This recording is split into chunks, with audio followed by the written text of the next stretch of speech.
आएंगे। मैं डाल ही दूंगी। सो दिस इज गणिता मंजरी। ठीक है। आपकी एनसीईआरटी बुक का एक्सरसाइज 2.5 का क्वेश्चन नंबर 1। बहुत जरूरी है हम ये करें। तुम इतनी लेट आ रहे हो। चलो।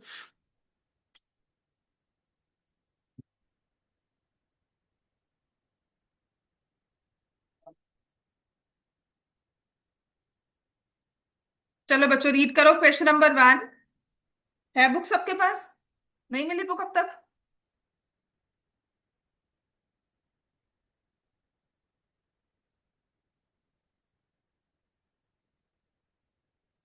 बुक अब तक नहीं मिली तुम्हें? बुक निकालो। Page number 27। Exercise 2.5 question number 1।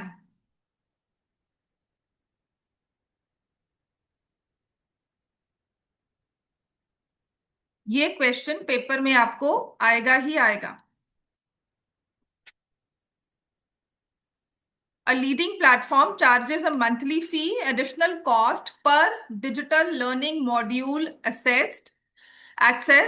The student observes that when she accesses 10 modules, her bill was rupees 400। तो देखो उसने क्या कहा है कि किसी भी लर्निंग प्लेटफॉर्म पर एक मंथली फीस है। तो एक कॉलम हो गया मंथली फीस का। आपको नहीं पता मंथली फीस कितनी है। एंड एडिशनल कॉस्ट, तो there is additional cost. Table बनाएंगे आप लोग ये। पर डिजिटल लर्निंग मॉड्यूल, पर मॉड्यूल हो गया ना कि एक लेसन एक्सेस करना है तो उसके लिए आपका एक एडिशनल कॉस्ट है कि आप हर बार 2 रुपीज एक्सेस देते रहो और आपको वो पूरा एक पूरा मॉड्यूल आपको मिलता रहेगा। ऐसा ही होता है ना, जैसे अगर आपने एक नोटबुक खरीद ली तो दूसरी नोटबुक लेके आनी है तो 10। आपको एक fix membership charges and for every book you read और you access then you have to pay additional cost per module accessed. A student observe, जब उसने, तो इस इन दोनों को मिलाकर टोटल फीस होगी। इन दोनों को मिलाकर टोटल फीस होगी। तो उसने कहा कि जब उसने नंबर ऑफ मॉड्यूल्स मॉड्यूल्स जो उसके पास थे उसने 10 एक्सेस किए। हर बिल वॉज 400। ठीक है। टोटल बिल 400 था when 10 modules were accessed. Total bill 400 और यहां पर 10 मॉड्यूल्स को एक्सेस किया था। ठीक है। और उसके बाद उसने कहा हर when she accessed 14 modules, 14 modules पर उसका बिल आया 500। So if the monthly bill y, जो भी उसका मंथली बिल है जैसे कि ये y depends on the number of modules accessed which is x, then according to the relation y is equal to ax plus b, find the values of a and b। समझ में आ गया?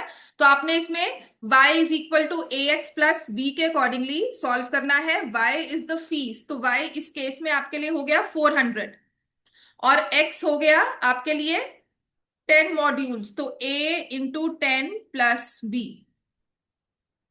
बात समझ में आ गई? तो नेक्स्ट हम लिखेंगे 500 इज इक्वल टू ए, कितने मॉड्यूल्स एक्सेस किए 14 plus.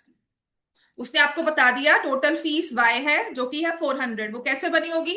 y is equal to a x plus b relation, उसमें x क्या है? Number of modules. तो जब 10 मॉड्यूल्स हैं तो आपके पास 400 फीस चार्जेस हुए और जब 14 मॉड्यूल्स है तो 500।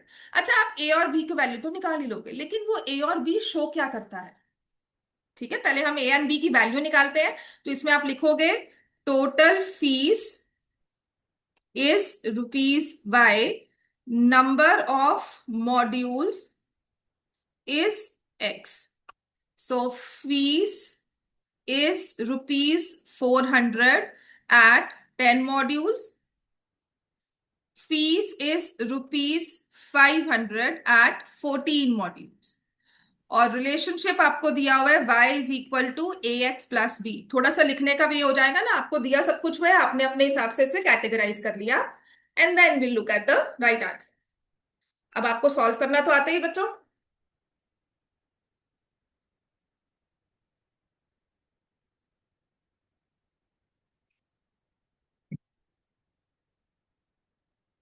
अब हमें सॉल्व करना आता है तो हम लिखेंगे 400 equal to 10a+b, 500 equal to 14a+b। क्या करना चाहिए बच्चों? यहां से मैंने b की वैल्यू निकाली। ये ना चीजें हम करेंगे सॉल्व जब हम ना इक्वेशंस करेंगे। आई थिंक आपके पास टू वेरिएबल वाली रिलेशनशिप्स भी हैं। ठीक हो गया बात? तो वो भी हम लोग जब सॉल्व करेंगे ना तो आपको वैसे ही सॉल्व करना आ जाएगा इक्वेशंस को। You have linear equations in two variables, पूरा है आपके वो चैप्टर। इसमें है कि नहीं है? यहाँ पे देना चाहिए था इंस्टेड ऑफ सर्कल्स ना। They could have given me that, given part one में ना वो दे देते। लीनियर पॉलिनॉमियल्स करवाए ना आपको, इक्वेशंस भी है। और इक्वेशंस अगर यहां दे देते ना तो बहुत ही आसान होता आपको। तो अब आप इसमें लिखोगे 400 - 10a। आयुष लिख लिया? सॉल्व कर इसको। 500 - 14a। तो 4a = 100, जिससे a की वैल्यू क्या आई? 25। ठीक है। तो ये हमने इक्वेशन वन लिख लेनी है, ये इक्वेशन टू। पुट ए एज 25, बस लिखते ही है, बस A 25। मैं इसको थोड़ा सा नीचे कर लूंगी, मतलब मेरी नोटबुक आगे बढ़ती जा रही है पेज। Put A 25। तो अब आप जब इसमें पुट करोगे b = 400 - 10 × 25, b = 400 - 250, b = 150। आपके पास रिलेशनशिप था ये वाला। ए और बी की वैल्यू निकाल ली बेटा। ये थी टोटल फीस, और एक्स था नंबर ऑफ मॉड्यूल्स। तो उसके हिसाब से बच्चों मुझे बताओ कि तुम्हारा ये ए और तुम्हारा ये बी क्या शो करता है? तुम्हें क्या लगता है पूरी सिचुएशन के हिसाब से जो ये ए आया है 25 और बी आया है 150, ये क्या है? मतलब तुमने कहा कि तुम्हारी फीस जो है ना अब इस तरह से आएगी। हाँ, तो उसको अगर कोई पूछेगा ना ए क्या है तो आप लिखोगे cost of one module. Very good. और बी क्या है? फिक्स्ड मंथली फीस, है ना? क्वेश्चन पढ़ो बच्चे, है ना बुक तुम्हारे पास? Fixed monthly fees. B is fixed monthly fees.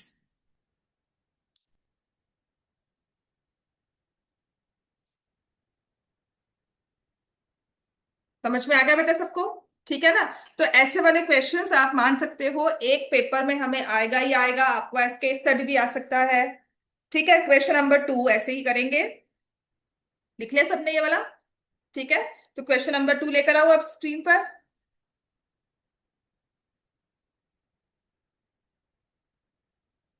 बिल्कुल सेम हमारे पास है।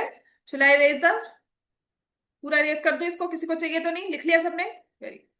सो next we have this question number two. फिर से वही। तो आप देखोगे कैसे लीनियर रिलेशनशिप्स के अकॉर्डिंगली, तो जो आपके सिस्टम में फीड होता है ना, आप पूछते हो जाकर मैम कितने पैसे हुए मेरे, कभी किसी को आप काउंटर पे पूछते हो कि कितने चार्जेस हो गए, तो they ask you what are the number of days you come, how many modules you access, तो आपके सिर्फ यहाँ पे डालते हैं and the entire bill comes, कितने आपके चार्जेस हैं। ठीक है। तो यहां पर है gym charges fixed monthly fees. फिर से fixed monthly fees and additional cost per hour. For example, you don't need a man-made station, no man-operated station. You just need a machinery, है ना? तो इस मशीनरी में आप सिर्फ नंबर ऑफ यूनिट्स डालोगे, उसके अकॉर्डिंगली आपका बिल आएगा। जैसे करते हो ना कि हाउ मेनी मॉड्यूल्स, अगर आप किसी डिजिटल प्लेटफॉर्म पे जाते हो and you say that I want these are my requirements, तो अकॉर्डिंगली आपका बिल बनकर आ जाता है। तो सोचो कैसे आया होगा, कोई पीछे बैठकर थोड़ी बता रहा है उसको। तो उन्होंने ये इक्वेशन फीड की हुई है वहां पर। सो फिक्स्ड मंथली फीस है, एडिशनल कॉस्ट पर आवर। दो चीजें हो गई। additional cost per hour for using the badminton court. A student using gym observe when she used the badminton court for 10 hours. So जब time लिख लो, time, usage and bill. When the time usage was for 10 hours, her bill was rupees 800. And जब उसने 15 hours के लिए use किया, then bill was 1100. If the monthly bill y, so therefore अब उसने दिया हुआ है monthly bill is y, and depends on the hours of usage of the coat. So hours of use is x and y is equal to ax plus b हमें दिया हुआ है। तो आप मुझे इक्वेशन बताओगे अब क्या होगी? आपको y is equal to a x plus b में बताना है। टाइम यूसेज x है, बिल आपका ये y है। So how will you fit in? y की जगह क्या लिखोगे पहले? y की जगह क्या आएगा? 800। और x की जगह क्या आएगा? 10। सो 10a प्लस b, और दूसरा क्या हो जाएगा? 1100 equal to 15a plus b। So you get these two equations, solve for A and B, get the answer, or what does this A and B represent?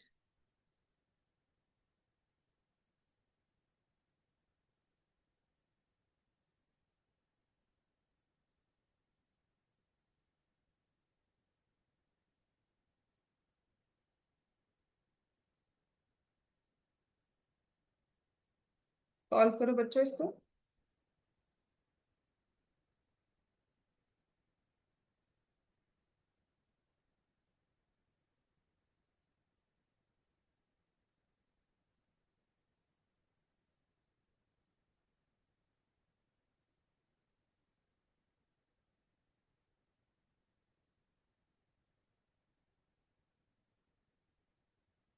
So now we've got the values of A and B as A is 60, B is 200.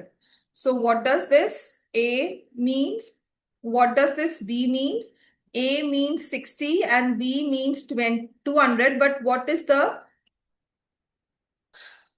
name given to them? 60 को हम क्या बोलेंगे? A60 थोड़ी बोलेंगे वहां पर। अगर कोई कुछ कुछ पूछता है आकर, तो आप 60 किसका आंसर दोगे? क्वेश्चन क्या होगा? कोई 60, अगर आप आंसर 60 दे रहे हो, so what that question would be? Per hour क्या होगा ये? पीस है ना? सो this is the per hour fees for using badminton court. ठीक हो गया बात ये? राइट। एंड 200 क्या होगा?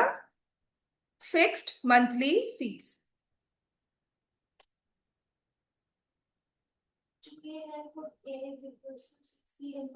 हाँ, किसी नहीं, one equation, in equation one, equation one में डाली।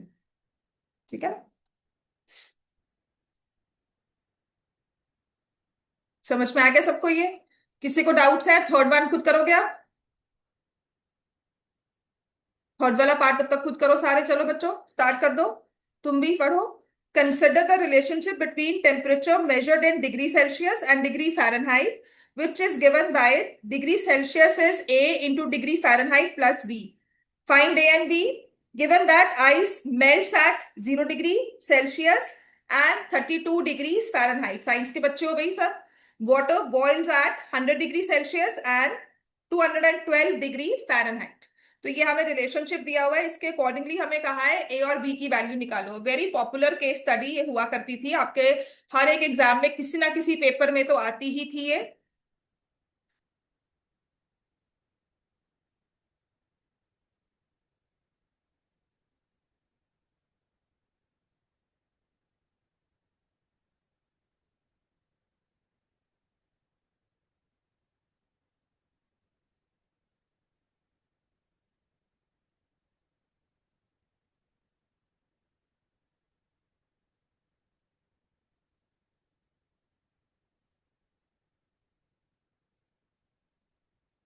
So consider the relationship between temperature measured in degree Celsius and degree Fahrenheit. तो उसने कहा है degree Celsius is equal to a degree Fahrenheit plus b. So ice का जो melting point है degree Celsius में और डिग्री फ़ारेनहाइट में, ice melts at 0 degree Celsius and 32 degree Fahrenheit. तो ये आइस मेल्टिंग पॉइंट दिया हुआ है। ठीक है। और वाटर का बॉइलिंग आपको दिया हुआ है पॉइंट, है ना? बॉइलिंग टेम्परेचर दिया हुआ है। तो water boils at 100 degree Celsius and 212 degree Fahrenheit. तो क्या लिखेंगे इसमें, डिग्री सेल्सियस की जगह क्या आएगा, 0, और ए हो जाएगा, फ़ारेनहाइट की जगह क्या लिखेंगे, 32 प्लस बी। दूसरी इक्वेशन क्या हो जाएगी, वाटर बॉइलिंग सेल्सियस में है 100, ए 212 प्लस बी। अब देखो कैसी इक्वेशन बन गई, 32a+b = 0, 212a+b = 100। यहां से b की वैल्यू निकाली -32a, यहां से b की वैल्यू निकाली 100 - 212a। हाँ, 0 - 32a, मतलब इसको यहाँ लेके बस 0, यहाँ 0 था, इसमें से माइनस कर दिया, यहाँ 100 था, 100 में से 212 माइनस कर दिया। इन दोनों को इक्वेट कर दोगे, -32a = 100 - 212a, ये आ जाएगा -32a+212a एज 100। इसको सब्ट्रैक्ट करोगे तो 0, 8, 1 a, ये आ गया, है ना। तो जब हम a की वैल्यू निकालने जाएंगे तो वो आ जाएगा 100/180 which is 5/9। So a is 5/9। अब b की वैल्यू निकालनी है तो -32 × 5/9 कितना आ जाएगा ये, -160/9। ठीक आ रहा है आंसर, ठीक है। तो हमारे पास इक्वेशन बन जाएगी that degree Celsius is equal to 5/9 degree Fahrenheit plus -160/9, which means Celsius is equal to 5/9 Fahrenheit -160/9।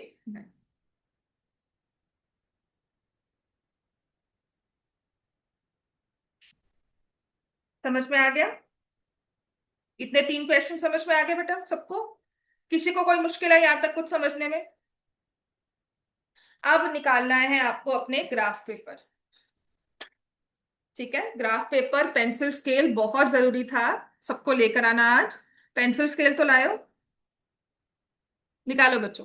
पहले तो मैं आपको सिखाऊंगी when it says visualising linear relationships, ये वाला जो अब पार्ट है, this is very important by default because CBSE अपने बोर्ड पेपर में डाल रहा है हर बार ग्राफ्स के क्वेश्चन को, इक्वेशंस को ग्राफ पे प्लॉट करना। तो ये सोचना कि आपको नहीं आएगा, बिल्कुल बेवकूफी वाली बात होगी। आप कुछ भी कर लो, ग्राफ आपको 5 नंबर का आएगा ही आएगा, 3 मार्क्स में या 5 मार्क्स में ग्राफ आपको आना ही आना है। So it should be an easier version. जैसे मुझे पता है कि prove that root 2 is irrational, paper में आएगा ही आएगा, है ना। प्रूफ मुझे फिर पता है कि आपको अगर कह दिया √2 √2 √3 √5 पेपर में आएगा ही आएगा। तो वो छोड़कर जाना या उस पर प्रैक्टिस ना करना हमारे लिए बेवकूफी है, कि पता है वो पेपर में आना है, मैं पढ़कर ही नहीं जा रही हूँ वो चीज।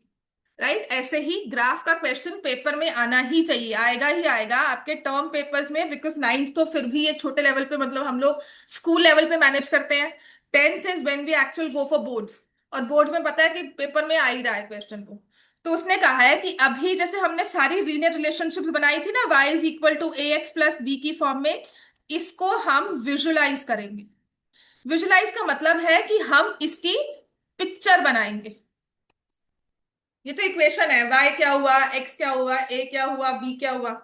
तो इन सबको हमें पिक्चर बनाने का मतलब है, मैथ्स में जब हम पिक्चर्स यूज करते हैं ना, जैसे साइंस में डायग्राम्स होते हैं, अगर हार्ट एक्सप्लेन करना है तो they give you a picture of heart, diagram of heart, और आप एक्सप्लेन करते हो ये यहाँ है, ये वहां है। डाइजेस्टिव सिस्टम का होता है ना। ऐसे ही जब हम मैथ्स में किसी चीज को समझना चाहते हैं कि y is equal to ax plus b basically है क्या, तो हम उसे ग्राफ पे ड्रॉ करते हैं। तो ग्राफ को ड्रॉ करने के लिए आपको कोऑर्डिनेट समझाए गए थे कि किसी भी चीज को विजुलाइज करने के लिए, उसकी लोकेशन को जानने के लिए हम उसे 2 तरह से रीड करते हैं। We read it from 2 ways, ठीक है। एक उसकी लेफ्ट टू राइट मूवमेंट देखते हैं और एक उसकी अप एंड डाउन मूवमेंट देखते हैं। ऐसे कैसे घूमा, left to right, up and down, दो तरह की मूवमेंट हुई ना, समझ में आ गया। या हम कहेंगे मूव दिस मच लेफ्ट, अगर मुझे इस पॉइंट पर बिठाना है, यहाँ पर ऑब्जेक्ट है मेरा, है ना, और एंड ऐसे आना चाहता है यहां से, तो मुझे या तो उसे लेफ्ट राइट मूव करवाना है, या मैं सीधा लेफ्ट जाकर अप, इस तरह से मूवमेंट होगी, या पहले अप फिर इधर फिर डाउन। तो जो भी मूवमेंट है हमारी वो दो तरह से होती है। किसी भी पॉइंट को रीड करने का मतलब है कि we study it from two angles, from left right movement and up down movement. और आपको ये भी बता दिया था कि आपकी लेफ्ट राइट और अप डाउन मूवमेंट को हम मानते हैं x axis and y axis. Left right movement is when we move along x axis, ठीक है। अब आपको डायगनल है, डायगनल की मूवमेंट भी हम लेफ्ट राइट मूवमेंट से रीड कर सकते हैं, है ना। ऐसे ही अप डाउन मूवमेंट लिखो, लेफ्ट राइट मूवमेंट होती है x axis, up down movement होती है वाई एक्सिस,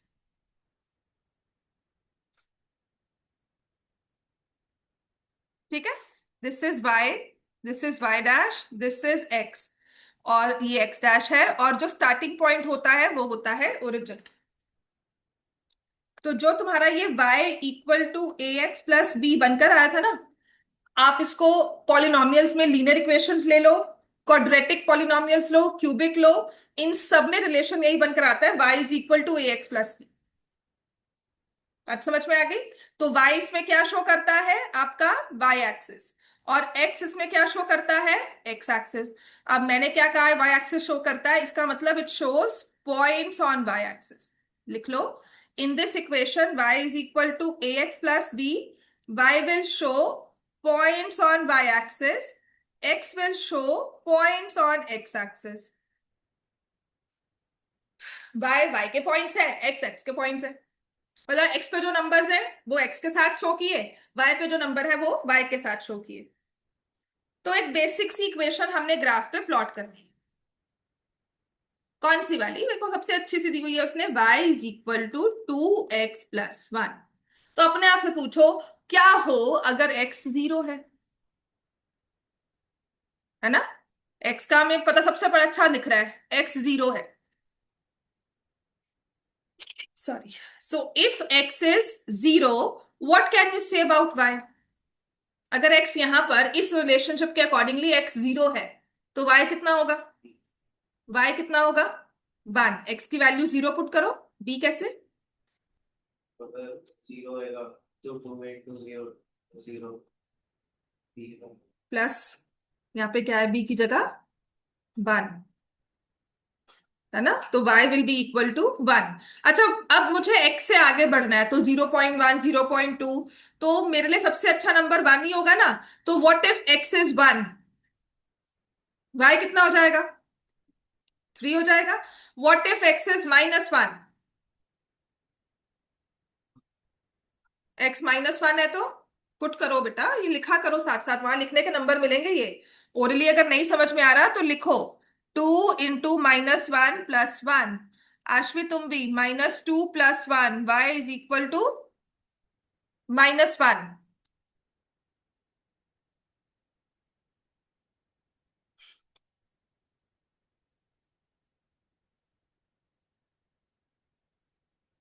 समझ में आ गया सबको, लिखकर इक्वेशंस को सॉल्व करना है ये।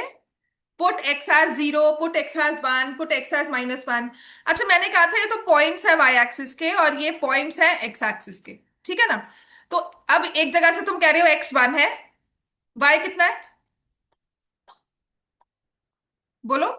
x इज 1, y कितना है उसके हिसाब सामने 3, मतलब x को 1, y को 3 होना चाहिए। इनका कॉमन ग्राउंड देखना है कि कहां पर आकर बैठे, कि जहां पे x 1 हो y 3 हो। So x is 1, y is 3, intersection point मिल गया। x इज 1, y इज 3, समझ में आ गया। x इज 0, y इज 1, कौन सा पॉइंट होगा, x तो 0 चाहिए हमें। x 0 कब होता है, x 0 कब होता है, y एक्सिस पर। अब कोऑर्डिनेट वाली सारी हमारी जो इन्फॉर्मेशन है हमें यहाँ पे काम आएगी। x 0 होता है y एक्सिस पर, तो y 1 है, ये पॉइंट हो गया। तो यहां मैंने लिखा 1, 3, यहां लिखा 0, 1। अब ये -1 हुआ, यहां पर -1 हुआ, -2 हुआ, एंड -2 हुआ। वो कहता है x -1 है, y भी -1 है, यहां पर आ गया। अब ये 3 पॉइंट्स मिले, कौन कौन से? एक तो ये, एक ये, और एक ये। ऐसे बहुत सारे पॉइंट्स होंगे। तो एक्चुअल में ना सभी मैथमेटिशियंस जो थे उन सब ने इनको ड्रॉ किया था कि सभी पॉइंट्स पास पास वाले, यहाँ वाला ले लो, यहाँ ले लो, यहाँ ले लो। तो सो ऑन करते हुए जब उनका पाथ ट्रेस किया गया ना, हम तो इन तीनों पॉइंट्स को ज्वाइन करना चाहते हैं। अच्छा, मैं इस पॉइंट से चलती हूँ, मैं इसको ज्वाइन कर लेती हूँ, फिर मैं चाहती हूँ कि मैं आगे भी ज्वाइन कर लूँ, तो ये ज्वाइन हो गया, एक सिंगल लाइन से ज्वाइन हो गया। तो इसका मतलब ये तीनों पॉइंट्स क्या है? को लीनियर पॉइंट्स हैं। तो जो ये लीनियर रिलेशनशिप होती है ना, ये बेसिकली क्या होती है? A straight line. ठीक है, अ लीनियर रिलेशनशिप लिख लो। A linear relationship between x and y is a straight line. Linear relationship between x and y is basically a straight line which extends in both the directions। देखो मैं दो तरफ arrow डाला है, और ये फिर कौन सी रिलेशन है आपने वो भी लिख दिया। ये किस हिसाब से हमने पॉइंट्स लिए थे? तो आप लिखोगे y equal to 2x - 1, equation का नाम है ना, तो ये लाइन का नाम है, हमने इसके साथ लिखना ही लिखना है। बात समझ में आ गई? तो इसने देखो, उसने आगे पेज पे क्या लिखा है, that you can think in other points. तो think about the other points. देखो next page, page 28, open.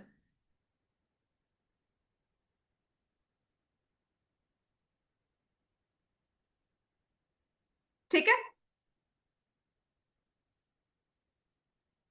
So note that 1, 3, 7, 15, third paragraph है ना टेबल के नीचे। Are also points on the line, plot the points on the line. तो अगर उसने 1, 3 कहा है तो आपने 1, 3 किया हुआ है। There are the points also कि अगर मैं एक्स को 2 रखती हूँ, if I take x2, y कितना हो जाएगा? If x is 2, y will be 5। If x is 2, y will be 5। तो x 2 पर y 5 हो जाएगा, वो हम शो कर सकते हैं। x -2 ले लो, y कितना आ जाएगा? x is -2, y will be -3। समझ में आ गया? ये अगर नहीं ठीक से ड्रॉ, इसका मतलब यहां पर ये जो लाइन है,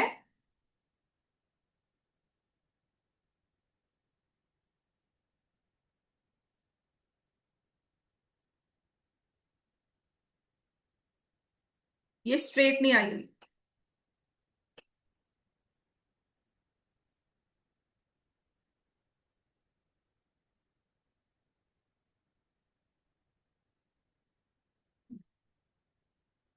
तभी मैंने कहा था बड़ा स्केल लेके आना, छोटा स्केल मत लेना, लाइन टेढ़ी हो जाती है। आपको पूरा तीनों पॉइंट्स को स्ट्रेट लाइन में कवर करना है।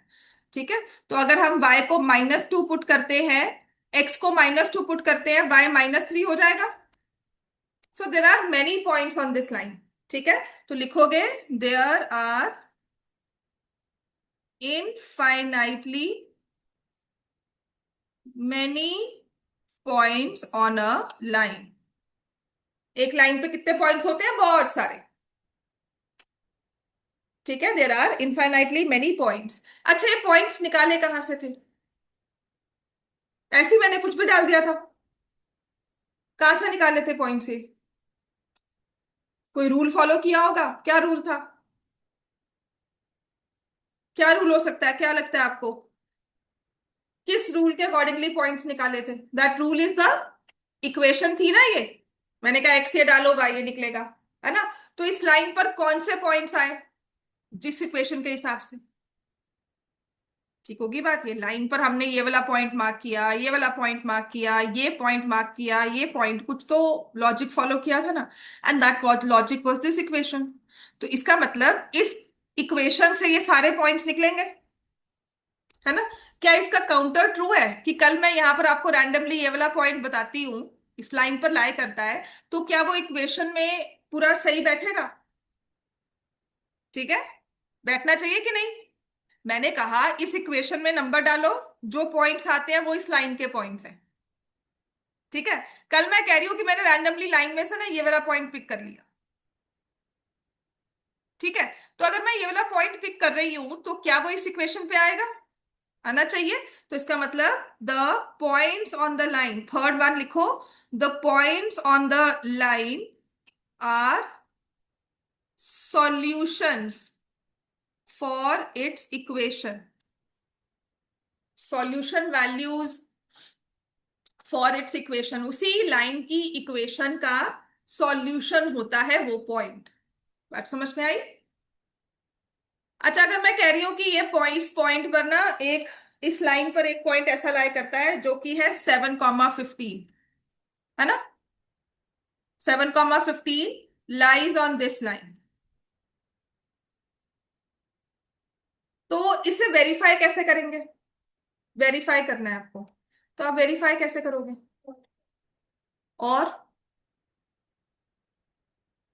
और मैं क्या करूंगी? इसकी इक्वेशन लिखूंगी, y is equal to 2x+1। इसके साथ वेरीफाई कर सकती हूँ कि अगर इसकी लाइन पे लाई करेगा, तो अब मैं तुम्हें प्लॉट करके, तुम कह रहे हो ठीक है प्लॉट कर लो, मैंने 100 में पॉइंट दे दिया, तो वो, हाँ वो कहाँ प्लॉट करते फिरोगे? है ना? मैंने थाउजेंड्स में दे दिया। तो इसका मतलब कोई ना कोई मेरे पास एक छोटा सा शॉर्टकट वे होना चाहिए। तो मैंने इसकी इक्वेशन उठाई, है ना? अब मैंने कहा ये पॉइंट चेक करना है 7,15। तो ये क्या 7 कहीं भी डाल दूंगी? 7 कहाँ जाकर बैठेगा इसमें? एक्स में बैठेगा, है ना? 7 एक्स में बैठेगा, और वाई के लिए क्या आ जाएगा? 15। बात समझ में आ गई सबको? That points are respective values of x and y. Infinitely many points, collection of all the points forms a line, और लाइन पे जो भी पॉइंट आएगा वो इसी इक्वेशन का सॉल्यूशन होगा। अब आप मुझे बताओ कि जब हम कोऑर्डिनेट एक्सिस ड्रॉ करते हैं, है ना, तो क्या इसमें हमारे पास, मान लो मैंने ये कोऑर्डिनेट एक्सिस ड्रॉ, ठीक है, समझ में आ रहा है ना? मैंने कोऑर्डिनेट एक्सिस ड्रॉ की, दिस इज ओरिजिन, है ना? फिर मैंने इस पे एक लाइन ड्रॉ की,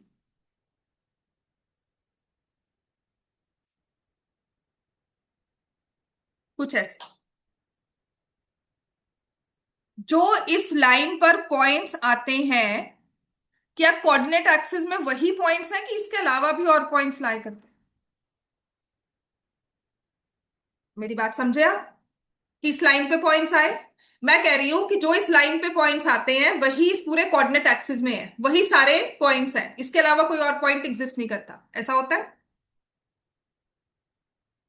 इस लाइन पर तो ये पॉइंट आए, और मैं कह रही हूं कि कोऑर्डिनेट एक्सिस में इतने ही पॉइंट्स हैं जितने इस लाइन पर है। यस। और पॉइंट कोई नहीं एग्जिस्ट करता, इस लाइन के अलावा कोई पॉइंट और एग्जिस्ट नहीं कर रहा। सेम एज सेइंग कि अगर मैं 9th क्लास में हूं तो अकेला मैं ही बच्चा हूं और क्लास में कोई बच्चे ही नहीं है।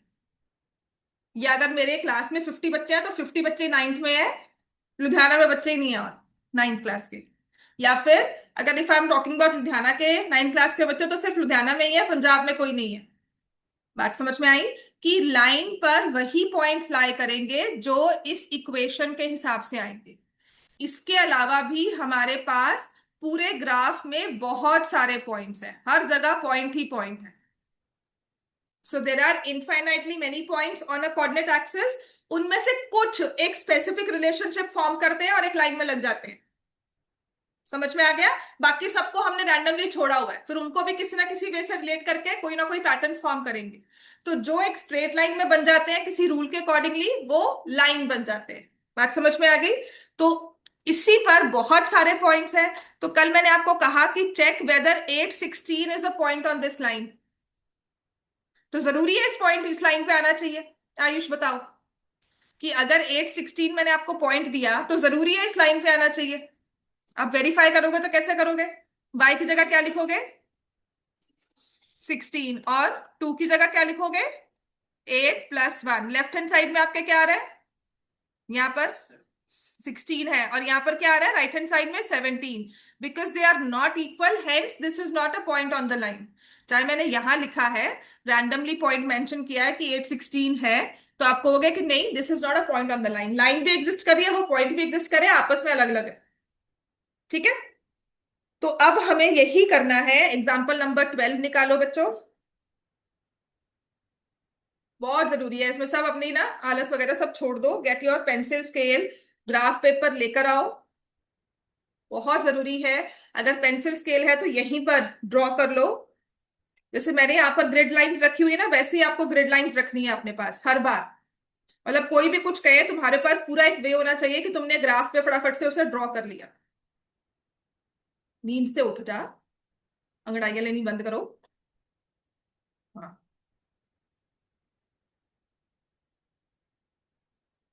कॉफी वगैरह अपनी लेकर आया करो कि नींद ना आए, बिल्कुल अलर्ट मोड पे ना, आंखें ऐसे खुली हो। चलो, let us plot the points -1 -3। This is page number 28, example 12। Page 28, example 12, which says plot the points -1 -3। Very good. उसने कहा हुआ है 0,0, which is also very good. 1,3, हाँ जी ठीक है। ऐसे बहुत सारे पॉइंट्स दिए हुए हैं और क्या है, इस पे प्लॉट करो। चाहिए ग्राफ पेपर? लो यहां से उठाओ जितने हैं। मैंने कहा तो है, नींद से उठ जा, जल्दी से अलर्ट मोड पर आ जाओ, ऐसे नहीं काम होने वाला। ठीक है, नाउ जस्ट सी, आपको ना थोड़ा सा इंट्यूटिव वे में, जैसे मैंने यहाँ पे रखे हुए ना, इस वे से काम नहीं होगा। इतने बड़े बड़े लेकर ना मैं 3 4 ही बना पाती हूँ यहाँ पर, एक्स और वाई को। ठीक है, तो मुझे भी इसमें अपने ग्राफ को अकॉर्डिंगली स्केल को छोटा करना होगा, so that I can show points 412। बात समझ में आ गई बच्चे सबको? ठीक है, तो अगर आपको ग्राफ पेपर कम लगता है ना, ये नोटबुक आती है ब्रॉड बॉक्सेस वाली, तो मैथ्स की नोटबुक यूज किया करते थे। इस पर भी आप एज अ ग्राफ यूज कर सकते हो, because you don't need in between वाले बॉक्सेस। तो ये मैं बना रही हूँ एक्स एक्सेस, और यहां मैं बना रही हूँ वाई एक्सेस। चलो देखते हैं, थोड़ा और छोटा कर लूं। चलो देख लेंगे, ठीक है। सो सबको विजिबल हो रहा है ये?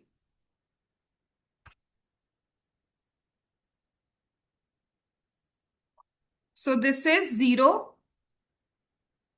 बड़ा छोटा सा लिखना पड़ेगा। 0, 1, 2, 3, 4, 5। अच्छा, एक्स के जो पॉइंट्स है ना वो 4 तक ही है, वाई में 11 तक गया हुआ है ना। यहाँ पे होना चाहिए 1 2 3 4। वाई भी पॉजिटिव में है।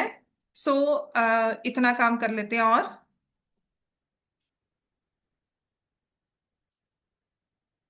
कुछ ऐसे। हाँ, एग्जाम्पल 11 है बेटा। उसने वाई को देखो पॉजिटिव में लिया हुआ है, एक्स ने लिया हुआ, तो जैसे इसने सॉल्यूशन सेट में भी बनाया है ना, ये थोड़ा सा ना इंट्यूटिव बेस होता है कि हमने ना एक्स को थोड़ा सा नीचे रखकर वाई को पॉजिटिव साइड को बड़ा दिखा दिया।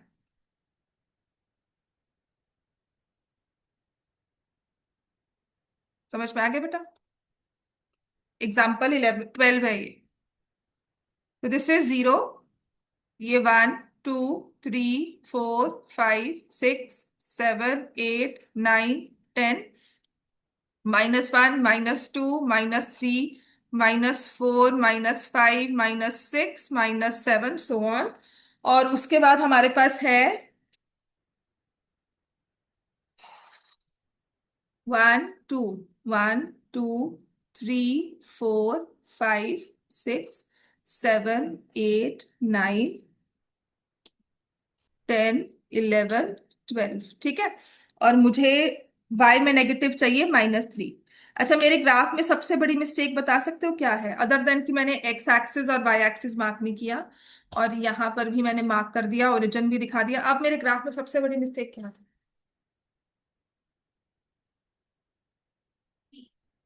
और छोटा बड़ा कुछ नहीं होता, वो राइटिंग हमारा फॉल्ट होता है। आपने क्या करना है, जैसे मेरी आदत है ना, मैं यहाँ पर लिखती हूँ बिकॉज मैं कंजस्टेड नहीं चाहती। आपने ये पॉइंट्स मार्क करने होते हैं, ठीक है। मैंने देखा है कि काफी बार मैं मार्क नहीं करती, बच्चा भी वहां पे मार्क नहीं करके आता, मैं सिर्फ यहाँ पे कंजस्टेड हो जाता है ना, उसकी वजह से बहुत सारी लाइंस आ जाती हैं, and then it becomes a little congested. आपने ये पॉइंट्स मार्क करने हैं वहां पर, ठीक है। ऐसे ऐसे आर्क्स, ये मैंने 10 किसको लिया है, ये प्रॉपर मार्क करना होगा। मेरी ग्राफ में सबसे बड़ी गलती है ये, जिसके नंबर कट जाएंगे। मुझे कोई इवेल्युएट कर रहा हो ना, तो ये नेगेटिव मार्किंग में आएगा मेरे लिए।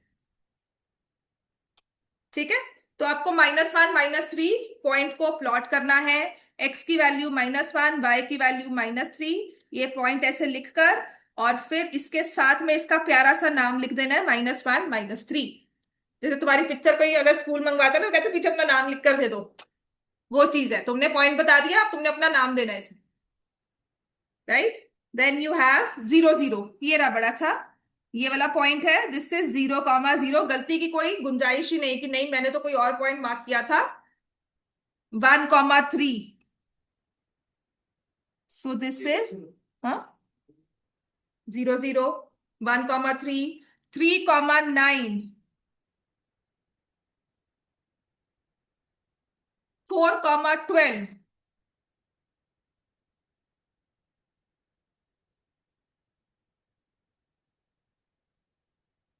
Now join the points using a ruler. Doing so, observe that all points lie on the straight line. तो कहते हैं अब हमारा मेन काम है ये। अब ऐसा नहीं कि हमें छोड़ दिया उसने, कहते तुमने लाइन तो ड्रॉ कर ली, अब आ जाओ मुद्दे पे। अब मुद्दा ये नहीं है तुम पॉइंट्स नहीं प्लॉट कर सकते, बिल्कुल कर सकते हो। मुद्दा ये भी नहीं है कि हमने पॉइंट्स ठीक से नहीं प्लॉट किए, वो भी तुमने ठीक से कर लिए। अब वो कहता है इन पॉइंट्स के बेसिस पर can you guess the relationship, can you guess the equation, इसके इक्वेशन का नाम बताओ भाई।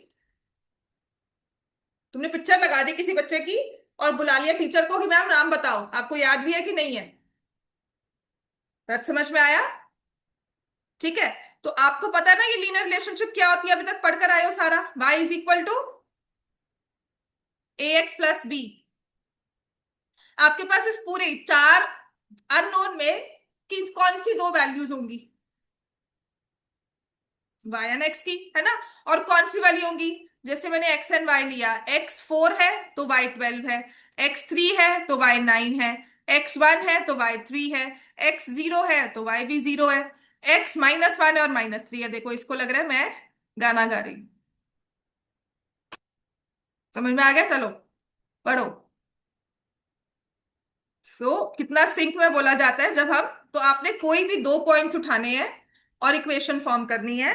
अच्छा, कहना है गो फॉर 0 0, बी की वैल्यू 0 आ जाएगी। सबसे अच्छा देखो चालू वाला वे क्या होगा, मैंने 0 उठाया, वाई को भी 0 लिया, एक्स को भी 0 ले लिया, तो उससे मेरे पास बी की वैल्यू आ गई 0, which is a valid thing, है ना। और अब मैं लिखूंगी 12 इक्वल टू a × 4 + 0, तो a की वैल्यू क्या आ जाएगी 3। So what will this equation turn out to be now? y is equal to 3x + 0, y is equal to 3x। अब सडनली ना तुम्हारे दिमाग में देखो क्या आएगा कि -1 -3, 3 टाइम्स हो गया y। अब सभी पॉइंट्स ना उसके हिसाब से दिखेंगे। अब नंबर देखकर हमने नहीं गैस मारा था कि वो 4 है तो उसका 3 × 12 लिखा गया, 3 है तो उसका 3 × 9 लिखा गया, फिर 1 है तो उसका 3 × 3 हो गया, फिर -1 है तो उसका 3 × -3 हो गया। So this is the equation of the line y equal to 3x, कि कुछ भी x डालो y उसका 3 टाइम्स हो। बात समझ में आ गई सबको ये? Everyone we understood? आपको पॉइंट्स दिए होंगे तो can you find the equation from that points? बात समझ में आ गई सबको? Everyone are we clear? अब ये क्वेश्चन यही होगा, आपको प्लॉट करने को पॉइंट्स दिए होंगे और कहा होगा इससे इक्वेशन निकालो। तो can we find out? Example number 13 करें। तो गलत गलत होगा, दिखा, बड़ा स्केल है, ऐसा हो ही नहीं सकता लाइन में ना आए। -1, अब तुमने क्या किया, देख देख, सबसे बड़ा स्केल, यहाँ पे -1 चाहिए था, तुमने इसको स्ट्रेच कर दिया पहले वाले को, उसके बाद सबको छोटा कर दिया। समझ में आ गया ना? तो तुम्हें यहाँ पर -1 रखना है, तभी नहीं आएंगे। ये देखो, यहाँ पे -1 रखना है ना। और यहाँ पर ये तो छोड़, इसको ले चल, पकड़ो, टेक दिस ना, इसके साथ ना, इसको लेकर इस पे ड्रॉ कर, सबसे मतलब इजी हो जाता है for my mistake teacher.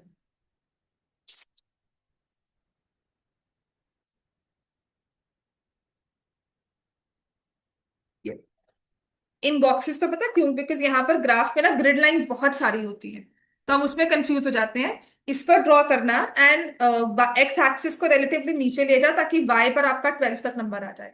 X में तो देखो आपको 1 और मैक्सिमम 3 तक चाहिए, नेगेटिव में एक्स चाहिए ही नहीं। तो तुम्हारी जो एक्स एक्सिस है वो इतनी सी होंगी, लेकिन वाई एक्सिस तुम्हें पूरी लंबी चाहिए, और नीचे से लंबी नहीं चाहिए, ऊपर से चाहिए। रूट थोड़ी छोटी है, शूट इसकी ज्यादा है, उस हिसाब से आपको ड्रॉ करना है। ऐसी एग्जाम्पल 13 करेंगे बच्चे सब। चलो ग्राफ पेपर ले लो, if you want this sheet आप मुझसे वो ले सकते हो। दे दो, ग्राफ पेपर है। हाँ वो तो कर लिया यूज, ग्राफ पेपर ही ले ले, ग्राफ पे ठीक बन रहा है। ये ले लो, इससे बेटर है, इससे क्लैरिटी बहुत आएगी। पर अल्टीमेटली आना ग्राफ पेपर पे ही है तुम्हें, या क्या हो रहा है, अल्टीमेटली आना आपको ग्राफ पेपर पर ही हो।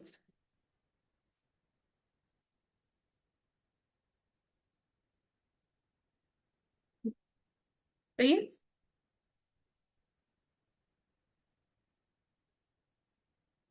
घर जाकर ना प्रैक्टिस ग्राफ पेपर पर ही करना इसको दोबारा से। हाँ, अब तुमने जो कॉमन मिस्टेक, तुमने जो सबसे नई वाली मिस्टेक की, हमने पहले वाले स्केल को बड़ा लेकर बाकी स्केल को छोटा कर दिया, वो नहीं करना। उससे कभी भी स्ट्रेट लाइन नहीं बनेगी। ठीक है, अब इस पर देखो, मेरे पास एक्स एंड वाई के जो पॉइंट्स है ना, मैं अपने हिसाब से देखती हूँ। एक एक्स एंड वाई में ना उसके हिसाब से पता लगेगा, एक्स का -3 वाई 6, एक्स का -2 Y 4, x0 y0, x1 y-2, x2 y-4, x3 y-6। अच्छा, x तो मुझे -3 से 3 तक स्केल में चाहिए, लेकिन y जो है 6 तक चाहिए, तो थोड़ा उस हिसाब से हम ड्रॉ करेंगे, है ना। x तो मैं -3 तक ही लेकर जाऊं, y को 6 तक लेके जाऊं और -6 तक।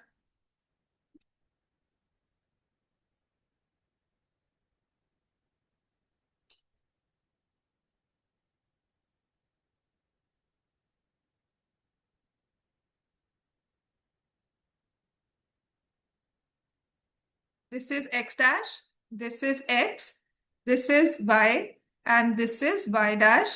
Starting is the origin. तो बच्चों यहाँ पे बड़े अच्छे से 1 2 3, -1, -2, -3, -4 एंड 4, ये सब लिखना है। यहाँ पे 1 2 3, और यहाँ पे -1, -2, -3, -4, -5, -6, और यहाँ पर 4 5 6। ठीक है ना। एक्स की वैल्यू -3, वाई की वैल्यू 6, एक्स की वैल्यू -2, वाई की वैल्यू 4, एक्स की वैल्यू 0, वाई की वैल्यू भी 0, एक्स की वैल्यू 1, वाई की वैल्यू -2, एक्स की वैल्यू 2, वाई की वैल्यू -4, एक्स की वैल्यू 3, वाई की वैल्यू -6। अब अपना बड़ा वाला स्केल उठाओ और इन सभी पॉइंट्स को कोशिश करो एक लाइन से ज्वाइन करने की ना, because I have a digital board ना, इसमें स्केल वाला ऑप्शन नहीं है मेरे पास। नहीं है ना, हाँ, इसमें स्केल का ऑप्शन नहीं है टूल्स में ना। तो मैं कुछ ऐसा करती हूँ, पर उससे क्या होता है ना, बच्चा सोच लेता है कि अच्छा ये तो यहीं से स्टार्ट करना है, आपको लाइन शो करनी है, लाइन सेगमेंट नहीं। तो मैं फिर क्या करती हूँ कि I start from here and then, ठीक है ना। तो मैं एक तरह से डबल लाइन कर रही हूँ, पर आपको वो डबल नहीं करनी होती। समझ में आ गया, तो ये और समझ में आ गई बात। ये मैंने 0,0 यहाँ पे शो ही नहीं किया, वो आपको दिखाना होगा।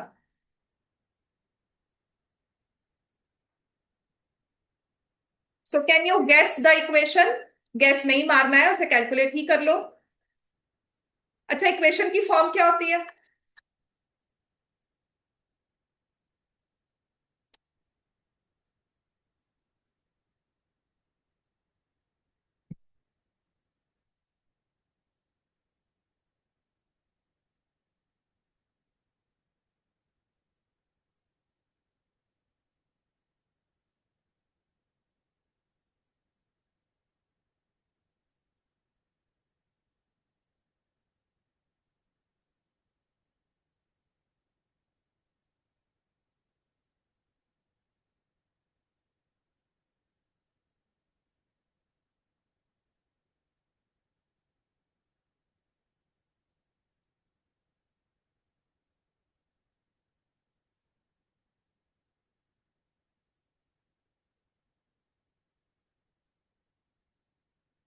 चलो बच्चों, मुझे इक्वेशन बताओगे सब इसमें? अच्छा, इक्वेशन का जनरल फॉर्म क्या होता है? आप क्या लिखते हो? y इज इक्वल टू, अब तक तो याद होनी चाहिए बच्चों, बोलो। y is equal to a x plus b. कितनी सारी x की वैल्यू, कितनी सारी y की वैल्यू, कोई भी दो उठा के डाल दो। सबसे अच्छी वाली, स्मार्ट वाली, मतलब जो चालू वाला बच्चा होता है ना, वो कहता है देखो मैंने तो डाला 0 and 0। सो y को 0 रखा, a भी 0 प्लस b, जिससे b की वैल्यू क्या आ गई? 0। अब कोई भी डाल लो। x को -3 y 6, y 6, x is -3, b तो 0 ही है, तो a की वैल्यू क्या होगी? -2। अच्छा, ये ग्राफ्स ना आपको लेकर भी आने हैं, क्योंकि इनमें से हम जनरल ऑब्जर्वेशंस भी देखेंगे। तो आपकी इक्वेशन हो गई y is equal to -2x। पहली वाली इक्वेशन क्या थी? y is equal to 3x, यही थी ना, है ना? अब y equal to 2x -2x देखना, और एक जनरल सी बात है, स्लोप की बात हर बार करेंगे हम। जब y इक्वल टू 3x था, कुछ ऐसी बनी थी लाइन। अच्छा, इसको देखकर क्या लग रहा है? ऊपर जा रहे हैं, नीचे आ रहे हैं?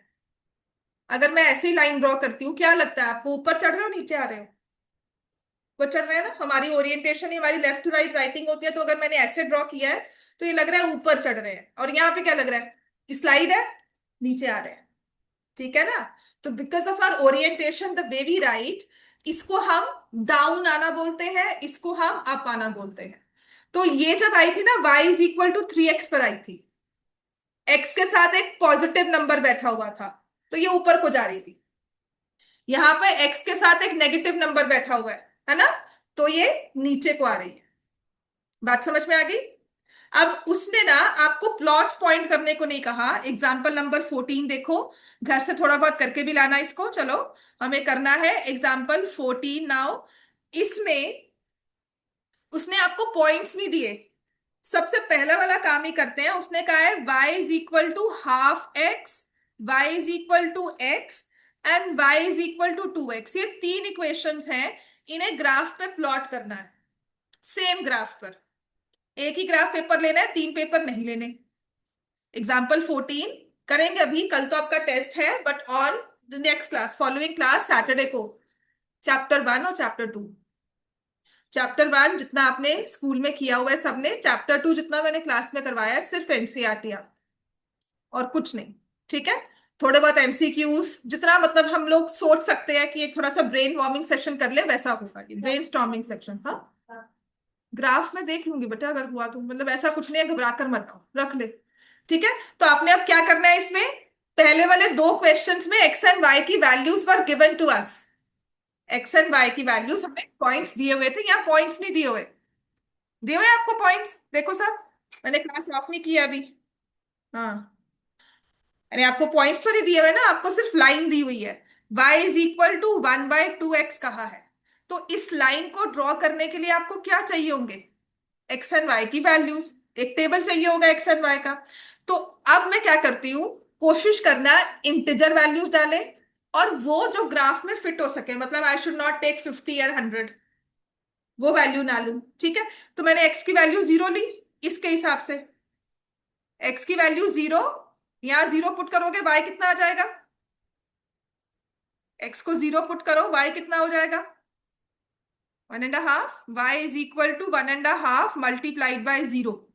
वाई कितना होगा? 0। अगर मैंने x को 1 लिया, तो y कितना हो जाएगा? 1/2। तो मैं 1.5 को हटाना चाहती हूं, तो मैं x को 2 ले लेती हूँ। Now do I understand that if I take even numbers my y will be a complete integer? वो हाफ वाली वैल्यू नहीं आएगी, 1/3 वैल्यू नहीं आएगी। तो मैंने x को 2 लिया, तो y कितना आ गया? 1 आ गया ना, बड़े अच्छे से। x को -2 लिया, तो y कितना आ गया? -1। x को 4 ले लिया, तो y कितना आ गया? Very good. x को -4 लिया, उसने भी ना 6 पॉइंट्स लेकर आपकी लाइन ड्रॉ की हुई है, ऐसे ही।